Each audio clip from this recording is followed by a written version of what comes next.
ನಮಸ್ಕಾರ. ನೆಕ್ಸ್ಟ್ ನ್ಯೂಸ್ಗೆ ಸ್ವಾಗತ. ನಾನು ಪ್ರೀತಿಕಾ ಬಂಗೇರ. ಹಿಂದೂ ಧರ್ಮದಲ್ಲಿ ಅತ್ಯಂತ ದೊಡ್ಡ ಮತ್ತು ಅತ್ಯಂತ ಪವಿತ್ರ ಉತ್ಸವವಾದಂತಹ ಪ್ರತಿ 12 ವರ್ಷಗಳಿಗೊಮ್ಮೆ ನಡೆಯುವಂತಹ ಮಹಾಕುಂಭ ಮೇಳ ಈ ಬಾರಿ ಉತ್ತರ ಪ್ರದೇಶದ ಪ್ರಯಾಗ್ರಾಜ್ನಲ್ಲಿ ನಡೀತಾ ಇದೆ.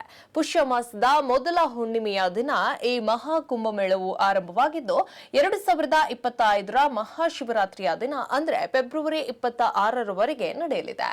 ಮೊದಲ ದಿನವೇ 1 ಕೋಟಿ ಭಕ್ತರು ಕುಂಭ ಮೇಳದ ಪವಿತ್ರ ಸ್ನಾನವನ್ನ ಮಾಡಿದ್ದಾರೆ. ಭಾರತೀಯರು, ವಿದೇಶಿಗರು, ಹಿಂದೂಗಳು, ಹಿಂದೂಯೇತರರು, ಆಸ್ತಿಕರು, ನಾಸ್ತಿಕರು, ನಾಗಸಾಧುಗಳು, ಸಂತರು ಸೇರಿದಂತೆ ಜಗತ್ತಿನಾದ್ಯಂತ ಸುಮಾರು 40 ಕೋಟಿ ಭಕ್ತರು ಮಹಾಕುಂಭ ಮೇಳ ಧಾರ್ಮಿಕ ಕಾರ್ಯಕ್ರಮದಲ್ಲಿ ಪಾಲ್ಗೊಳ್ಳುವಂತಹ ನಿರೀಕ್ಷೆ ಕೂಡ ಇದೆ. ಇನ್ನು ಕೋಟ್ಯಾಂತರ ಮಂದಿ ಭಾಗವಹಿಸುವ ಈ ಮಹಾಕುಂಭ ಮೇಳದ ಮಹತ್ವವೇನು, ಇನ್ನು ಕುಂಭಮೇಳದ ಇತಿಹಾಸವೇನು, ಈ ಬಗ್ಗೆ ಹೇಳೋದಾದ್ರೆ ಕುಂಭಮೇಳದ ಇತಿಹಾಸದ ಬಗ್ಗೆ ಅನೇಕ ಕಡೆ ಉಲ್ಲೇಖ ಕೂಡ ಆಗಿದೆ. ಇನ್ನು ಸುಮಾರು 700 ವರ್ಷಗಳ ಹಿಂದೆ ಈ ಕುಂಭಮೇಳ ಆರಂಭವಾಯಿತು ಎಂದು ಅನೇಕರು ನಂಬಿದ್ದಾರೆ.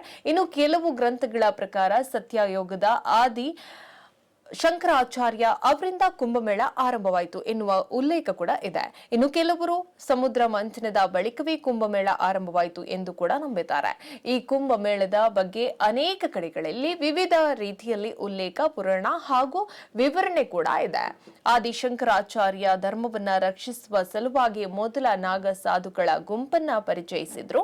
ಹೀಗಾಗಿ ಕುಂಭಮೇಳದಲ್ಲಿ ಧರ್ಮವನ್ನ ರಕ್ಷಿಸುವ ನಾಗಸಾಧುಗಳನ್ನ ಮೊದಲು ಸ್ನಾನ ಮಾಡಬೇಕು ಅನ್ನುವಂತಹ ನಂಬಿಕೆ ಕೂಡ ಇದೆ. ಹೀಗಾಗಿ ಮಹಾಕುಂಭ ಮೇಳದಲ್ಲಿ ಅಮೃತ ಸ್ನಾನದ ವೇಳೆ ಮೊದಲು 13 ಸಾಧುಗಳು ತ್ರಿವೇಣಿ ಸಂಗಮದಲ್ಲಿ ಪವಿತ್ರ ಸ್ನಾನವನ್ನ ಮಾಡ್ತಾರೆ. ಬಳಿಕ ಉಳಿದ ಸಾಧು ಸಂತರು, ಗಣ್ಯರು ಹಾಗೂ ಸಾರ್ವಜನಿಕರು ಸ್ನಾನವನ್ನ ಮಾಡ್ತಾರೆ. ಹೀಗಾಗಿ ಮಹಾಕುಂಭ ಮೇಳದಲ್ಲಿ ಅಥವಾ ಕುಂಭಮೇಳಗಳಲ್ಲಿ ನಾಗಸಾಧುಗಳಿಗೆ ಹೆಚ್ಚಿನ ಗೌರವ, ಪ್ರಾಮುಖ್ಯತೆ ನೀಡಲಾಗುತ್ತೆ. ಸಾಮಾನ್ಯವಾಗಿ 4 ವರ್ಷಗಳಿಗೊಮ್ಮೆ, 6 ವರ್ಷಗಳಿಗೊಮ್ಮೆ ಹಾಗೂ 12 ವರ್ಷಗಳಿಗೊಮ್ಮೆ ಕುಂಭಮೇಳ ನಡೆಯುತ್ತೆ.